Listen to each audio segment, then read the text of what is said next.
तर पेटलेल्या या युद्धाच्या मुळाशी इस्रायल आणि इराणचा संघर्ष आहे। या संघर्षाला गेल्या अनेक वर्षांच्या वैराची किनार सुद्धा आहे। काय आहे या संघर्षाचा इतिहास, पाहूयात आमचा रिपोर्ट।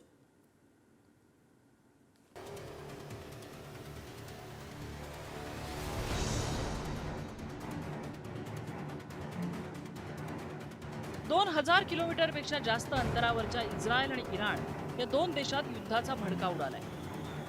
त्यात 10-12 हजार किलोमीटर दूर असलेल्या अमेरिकेने सुद्धा उडी घेतली। त्यामुळे युद्ध इराण इस्रायल न राहता अमेरिका इराण युद्ध बनलंय। एक प्रकारे सगळं जग तिसऱ्या महायुद्धाच्या उंबरठ्यावर उभं ठाकलंय। मुळात इस्रायल इराण संघर्ष का सुरू आहे त्यावर एक नजर टाकूया। इराणने पाकिस्तानच्या मदतीने छुप्या पद्धतीने अणुतंत्रज्ञान विकसित केलं। इराण अण्वस्त्र तयार करू शकतो अशी इस्रायलला भीती आहे। इराणच्या अण्वस्त्र सज्जतेला अनेक राष्ट्रांनी विरोध केला।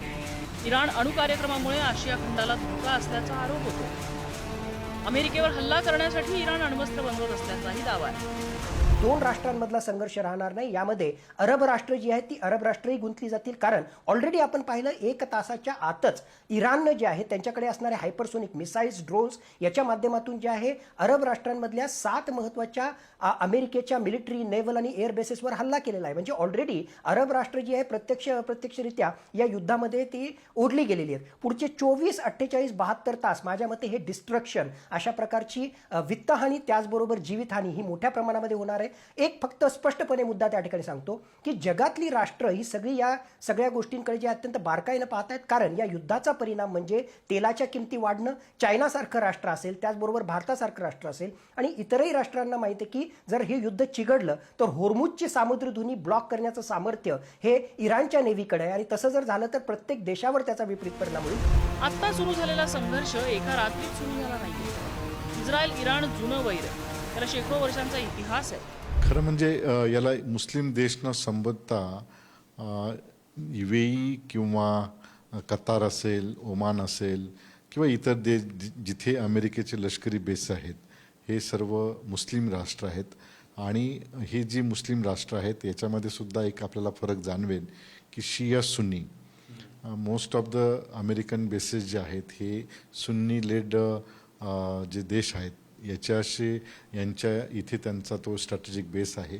आणि शिया सुन्नी हा संघर्ष आपल्याला पाहावा सर्व जगभर ज्ञात आहे। आणि म्हणून इथे डायरेक्टली जेव्हा हल्ला झाला त्यावेळेस त्यांनी असं सांगितलं नाही की आम्ही पूर्वीसुद्धा मागच्या वर्षीसुद्धा इराणने हल्ला केला होता कतारवर, पण त्यावेळेस सांगितलं की आम्ही कतारवर हा हल्ला नसून हा अमेरिकेच्या लष्करी बेसवर। 1979च्या आधीपर्यंत हे दोन्ही देश चांगले मित्र सुद्धा राहिले। 1979 नंतर इराणने कडवट इस्लामी राजवट स्वीकारली आणि चित्र बदलले। त्यानंतर इराणने पॅलेस्टाईनला पाठिंबा दिला। हिजबुल्ला, हमास सारख्या अतिरेकी संघटनांना इराणने मदत केली। सिरियातल्या इराणच्या तळांवर त्यानंतर इस्रायलने हल्ले केलेले होते। गाझात संघर्ष सुरू आहे।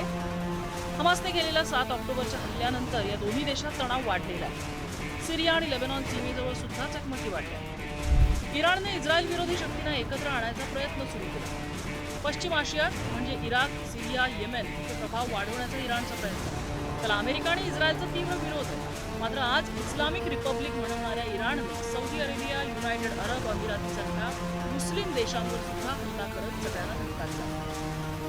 महासत्ता अमेरिकेचा इराणच्या अणु कार्यक्रमाला सुरुवातीपासून विरोध आहे। पर्शियन आखातात अमेरिकन लष्कर सक्रिय आहे। त्यामुळे इराणवर हल्ल्यासाठी अमेरिकेने आपल्या मित्राला इस्रायलला सगळी रसद पुरवली। इस्रायल आणि अमेरिकेने इराणवर हल्ला करणं आणि इराणने इस्रायल सहित इतर 7 देशांमधल्या अमेरिकी तळांवर हल्ला करणं हे प्रकरण तेवढ्यापुरतं मर्यादित नाही।